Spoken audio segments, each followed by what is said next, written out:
The Buddha's other pleasure, beyond pain and desire.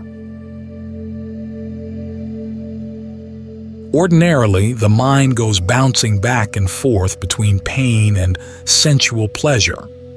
Even though we may realize that sensual pleasures have their drawbacks, we keep going back anyhow because we don't see any other alternative to pain. When the Buddha taught what he called the middle way, it was to provide the alternative. Part of the middle way is right concentration. It involves a strong sense of pleasure, but it's a different kind of pleasure. It's called the pleasure of form. Sensual pleasures come from sights, sounds, smells, tastes, and tactile sensations.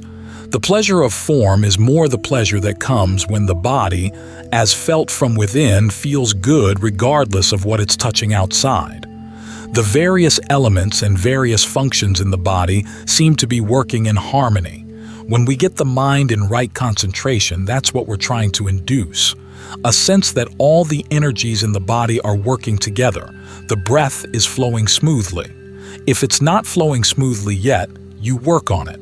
That's what directed thought and evaluation are for.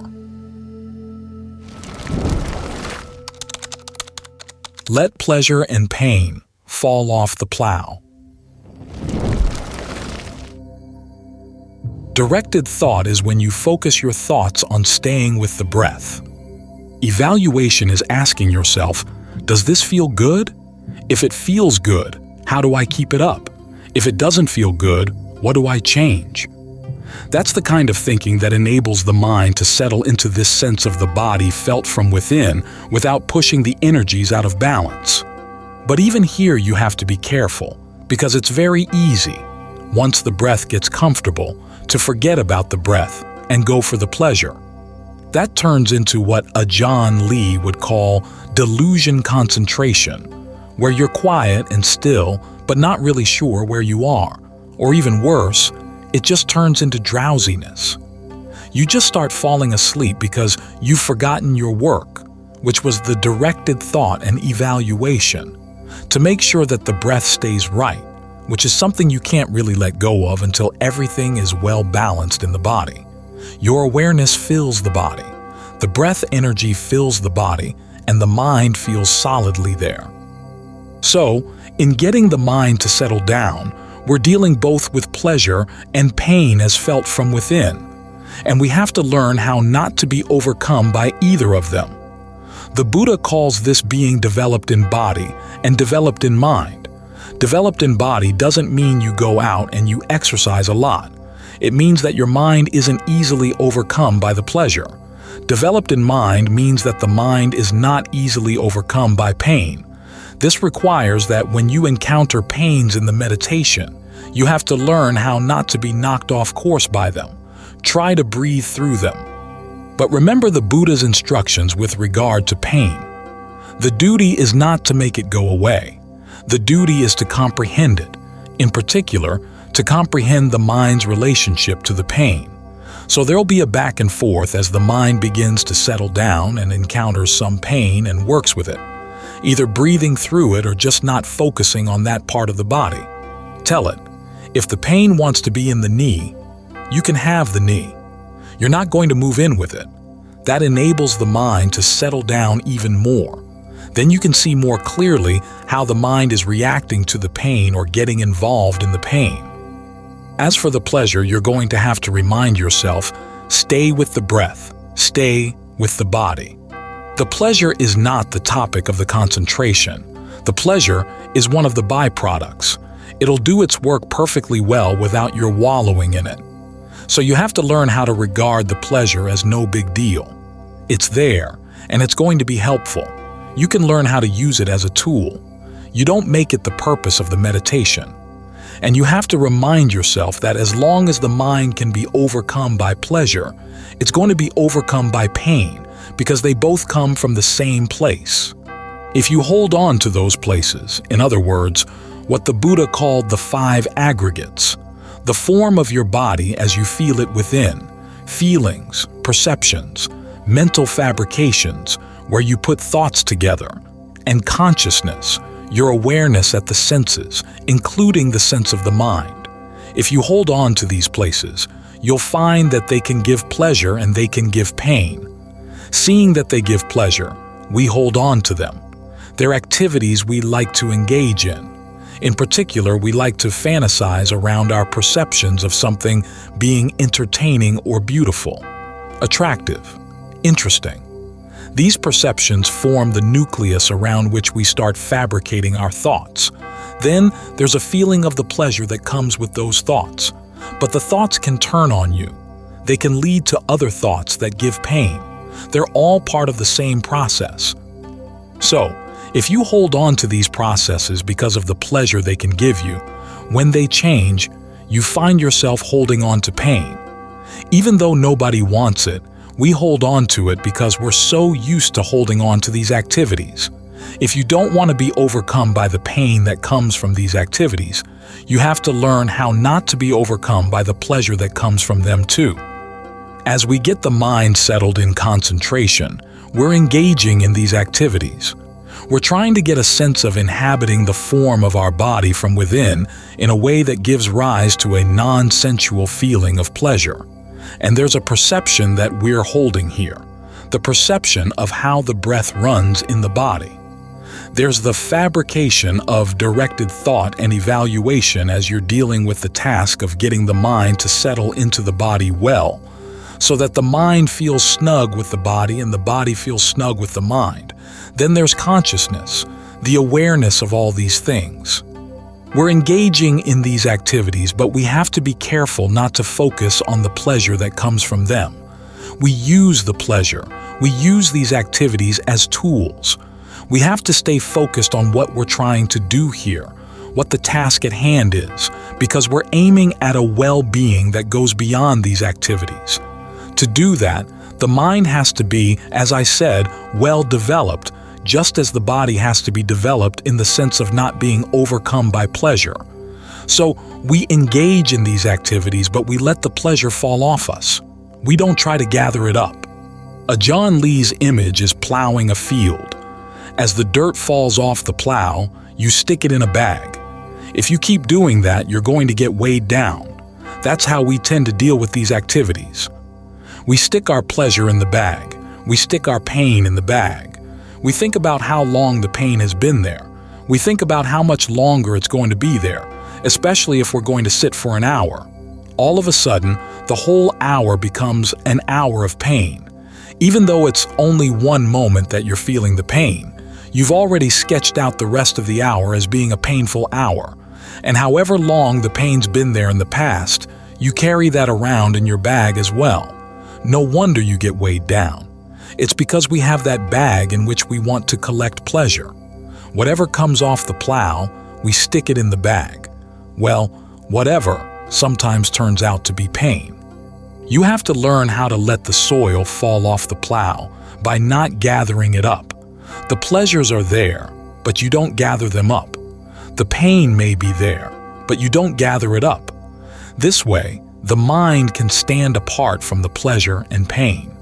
The pleasure of jhana is your alternative to going back and forth between indulgence in pleasure and indulgence in sensuality.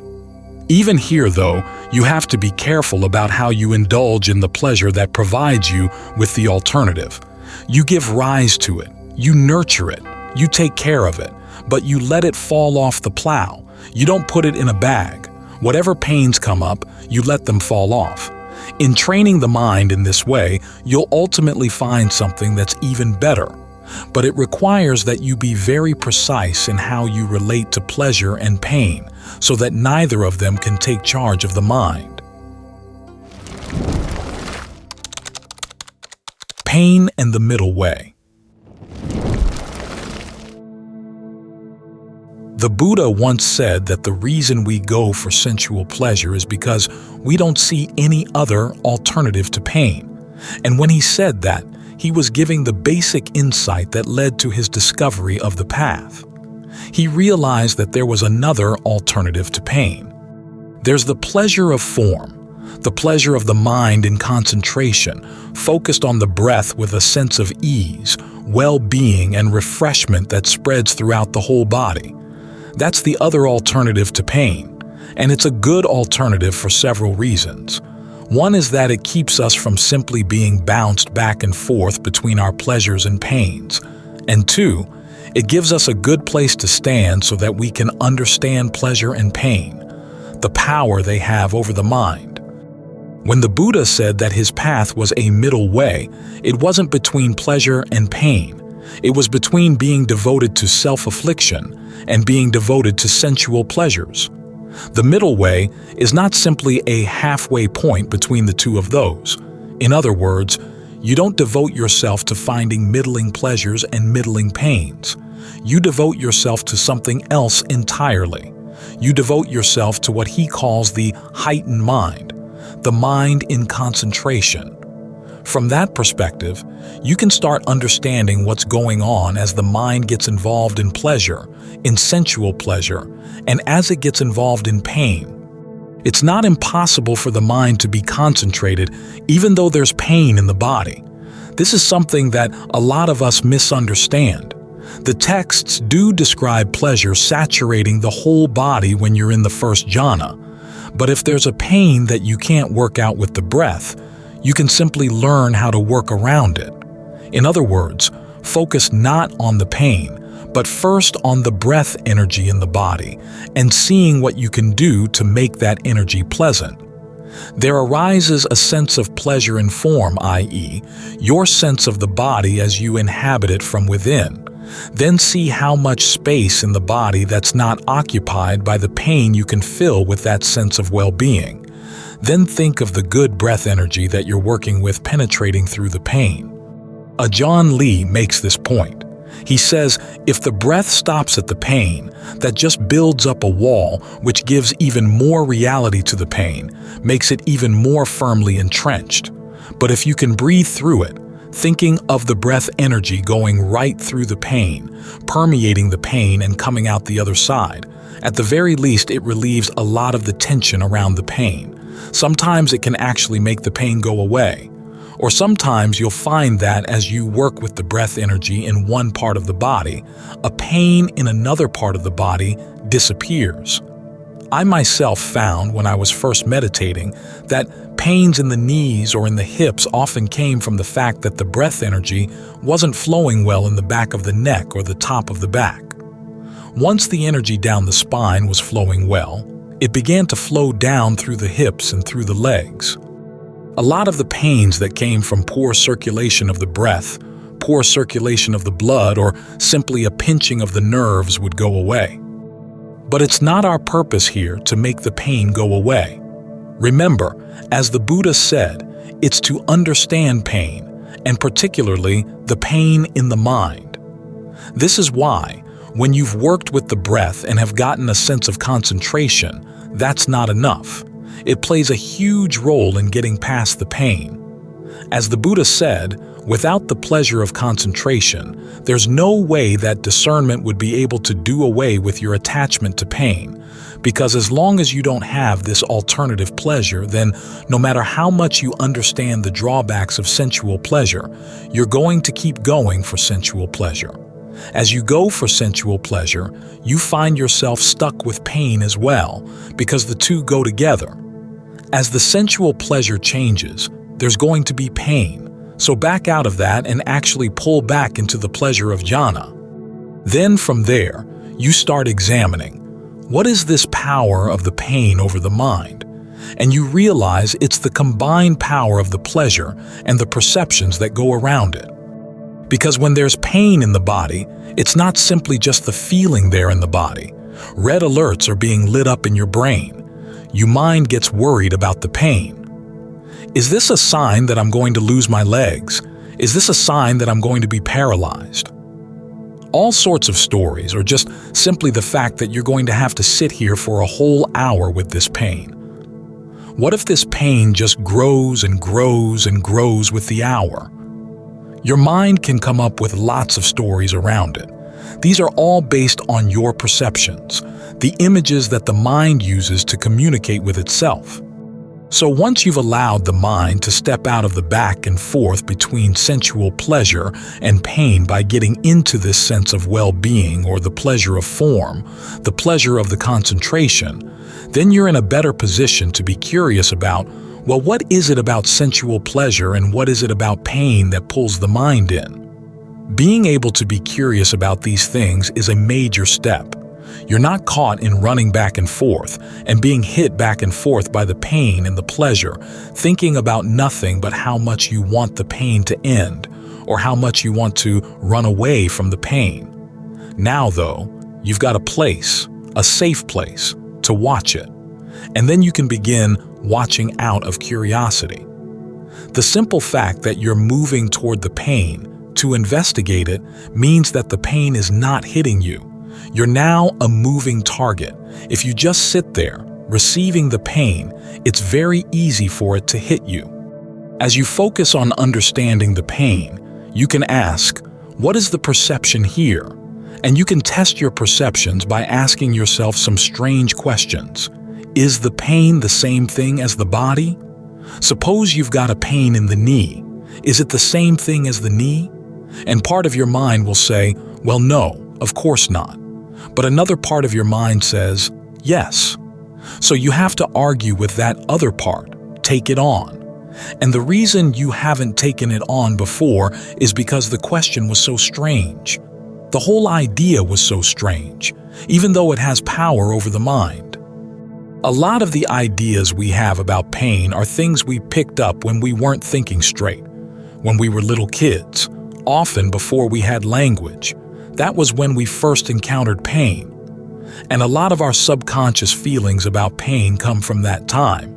So you have to investigate them in this way by asking strange questions, or other questions not necessarily so strange, but simply the question, where is the sharpest point in the pain right now? Try to follow it. You begin to realize it moves around quite a lot. So why do you have this idea that there was this one pain that was frozen in your leg, or in your knee, or whatever? Where does that perception come from? Learn how to question that perception. And by prying the perceptions away from the pain for a bit, you begin to see that the pain and the perceptions really are two separate things, and that the perceptions are what's causing the problem. The perceptions come and they go. And you'll find that even though the pain may be steadily there in your leg, or relatively steady, the actual amount by which your mind is bothered by the pain goes up and down as the perceptions come and go. That insight right there helps to loosen up a lot of the hold the pain has on the mind. Of course, you have to come up with your own strange questions because you have your own strange ideas of relating to pain or understanding pain. This is where the ingenuity factor in discernment comes in, learning how to ask new questions about the pain. Coming at it from another angle, you might ask yourself, where are you in the body in relationship to the pain? Say the pain is in your knee, you're up here in your head. But if you put yourself in your foot, the sense of where you are being located in your foot or your calf, below the pain, what would that do to your perception of it? If you perceive the pain as solid, think of it being just composed of. It's not even atoms because it's not even in the body. So how is it going to be a solid? Ask these questions from the point of view of the relative ease of your concentration. Having the concentration here is important. Being committed or being devoted to the heightened mind is a really important part of the practice. We don't just sit here saying, well, I'm just going to be equanimous about everything that comes up and patient with everything that comes up. That can last for the amount of time your determination is strong, but the mind gets hungry. Without some sense of well-being that it can go for blatantly, it's going to go secretly when you're not looking, trying to feed off this, feed off that. And that just opens up more avenues for pain to come into the mind, because now the mind is being dishonest with itself. So feed the mind well by being devoted to the heightened mind so that you don't have to be devoted to the pursuit of sensual pleasure or the running away from pain. And take advantage of the fact that you do have this alternative to running between pain and sensual pleasure.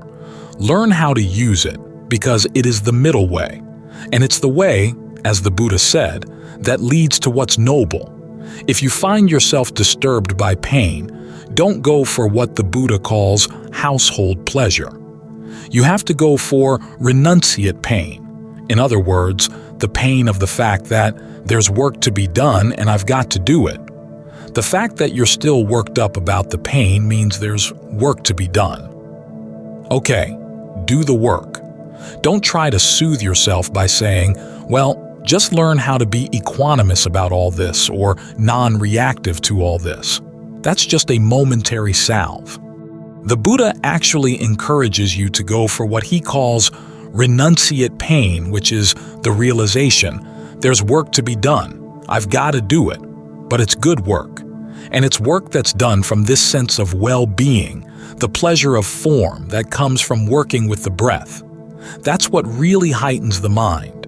It's from the perspective of the heightened mind that you can get beyond these things, to renunciate pleasure, the pleasure of having abandoned your defilements, of having transcended them. The Buddha's image of discernment is of a person standing in a tower looking down on the people below. In this case, the people below are all the thoughts in the mind that are rushing around, worried about pain, worried about pleasure. Up here, you can look at them. You don't have to identify with them. Ajahn Lee's comment is interesting. Learn to get to the position where you can see the words pleasure and pain as things that people say in jest, he says. They're not big issues for the mind. If you can heighten your mind to that point, then you're safe wherever you go.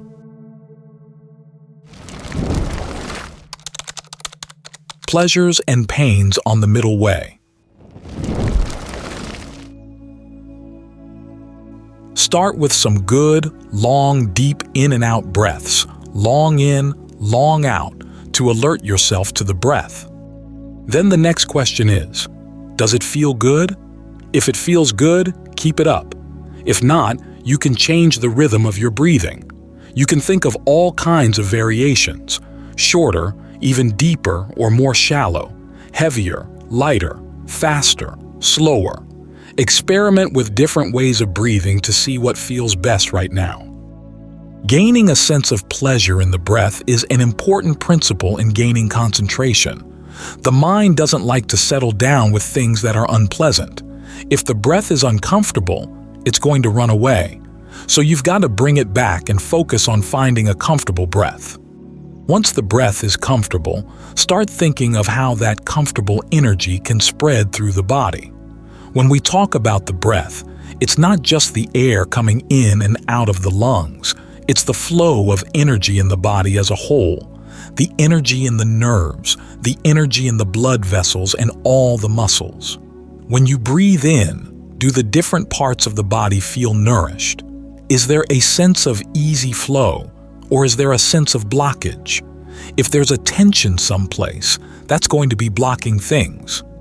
So just go through the body and see where you can iron out the tension, comb it out. It's like a tangle in your hair. If you don't feel anything in particular, just ask yourself, where are things most tense? Relax, relax, as you maintain an erect posture. Check your spine. Does it seem to be in good alignment? If not, relax the muscles that seem to be pulling it out of alignment. You're working with two kinds of pleasure. One is the physical pleasure of being with the breath, which the Buddha doesn't count as a sensual pleasure.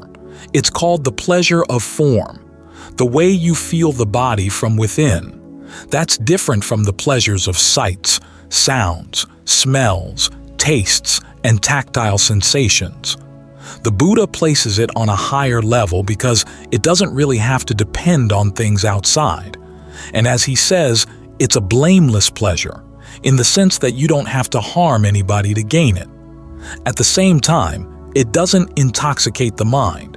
It doesn't befuddle or cloud the mind. It actually makes the mind a lot clearer. So that's the physical pleasure of the breath. Then there's the mental pleasure of working with the breath energies in the body and seeing that you can make changes in how the body feels from within. It's a way of helping the body along. If the breath energy flows well, it's going to be conducive to your health. It feels good knowing that you can do this. So here's something you can explore, something you can be curious about, learn about here in the present moment. It's not just in, out, in, out. The breath has lots of ins and outs in all different parts of the body. It can have a different effect on different organs in the body, and you can gain a sense of that from within.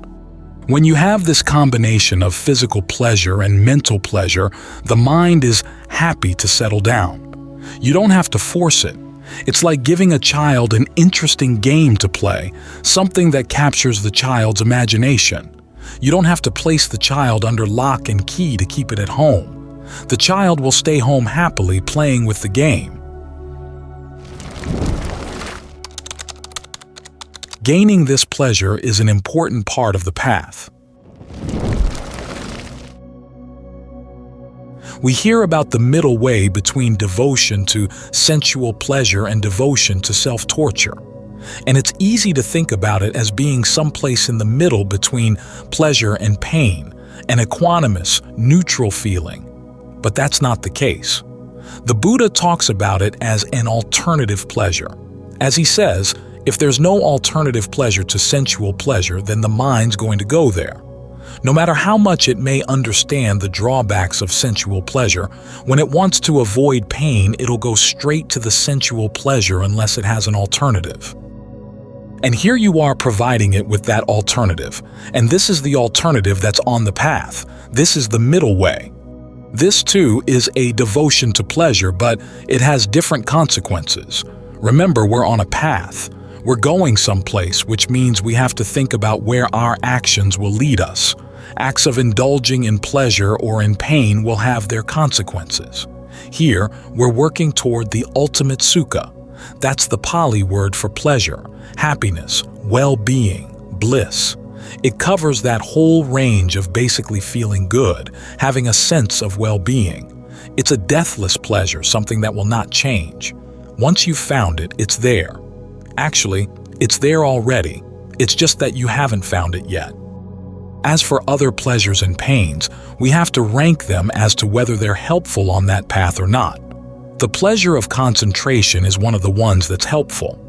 As for other pleasures and pains, it's going to be an individual matter. There are some pleasures that the Buddha said are categorically not part of the path. One is the pleasure of wanting to think about sensual pleasures all the time. That's what sensuality means. It doesn't mean the sensual pleasures, it's our fascination with them. And this fascination is not part of the path. Our ability to think about or fantasize about food, whatever.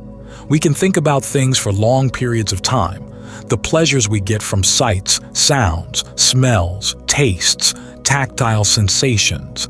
That's where our real attachment is, in the fantasizing. The things themselves, the people, whatever, that we get the pleasure out of.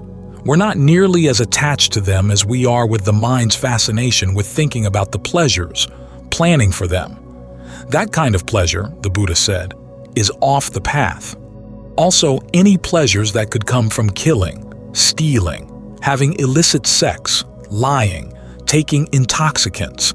Those pleasures are off the path as well.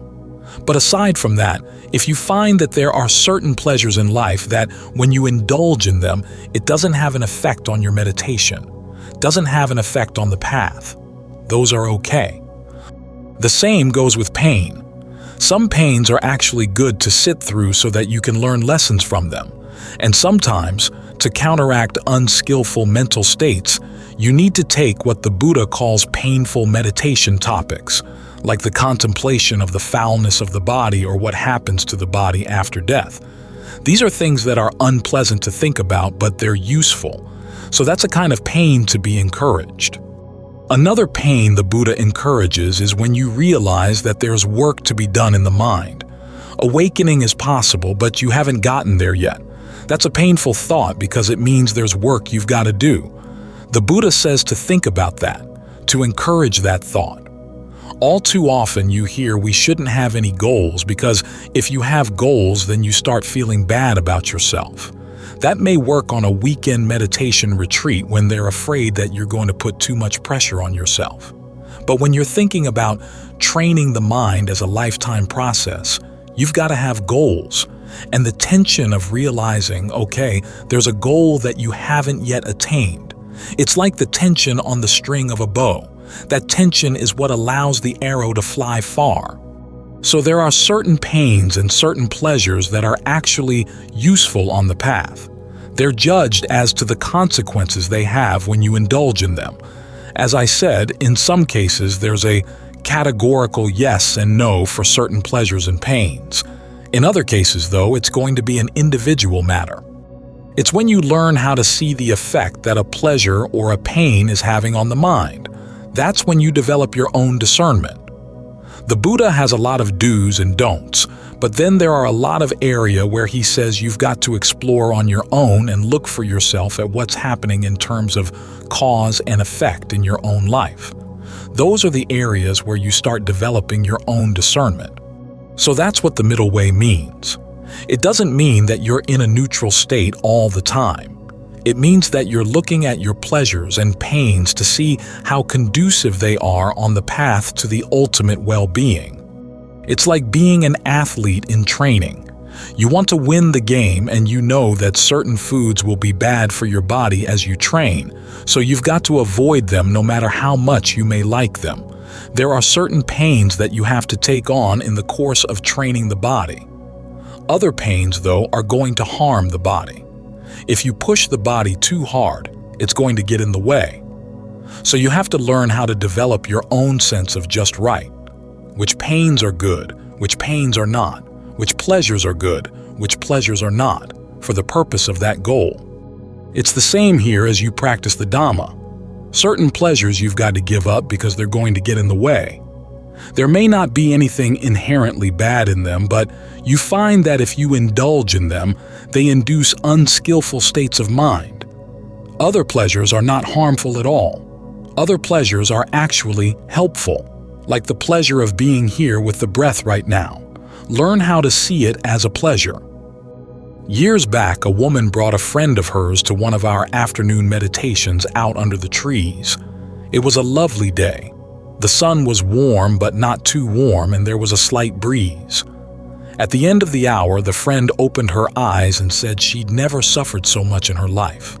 We can do this to ourselves. You can sit here and be miserable, feeling that you're undergoing sensory deprivation. Or you can have the right attitude, seeing that here is your opportunity to learn something about the breath, to learn how to use this element or this property we have in the body to create a sense of genuine well-being right here. There are ways of breathing that are really blissful, rapturous even. This is something we can explore, that we can develop, and it's part of the pleasure that leads to a greater pleasure, the greater well-being of unbinding, the deathless. So it's your choice as to what you're going to make of the potentials you have right here, right now. Always keep in mind that what you do will have consequences. When you indulge in a pleasure or indulge in a pain, it'll have consequences. It's not just a floating event with no repercussions. So have a clear sense of where you want to go, what's helping you along the way, and what's getting in the way. That's what it means to be on the middle way. It's a path that requires discernment. Extremes are easy in the sense that they don't require much thought. But finding the point of just right requires discernment. And it's in developing your sensitivity to that point of just right in different circumstances that your discernment becomes sharp enough to see something that goes beyond.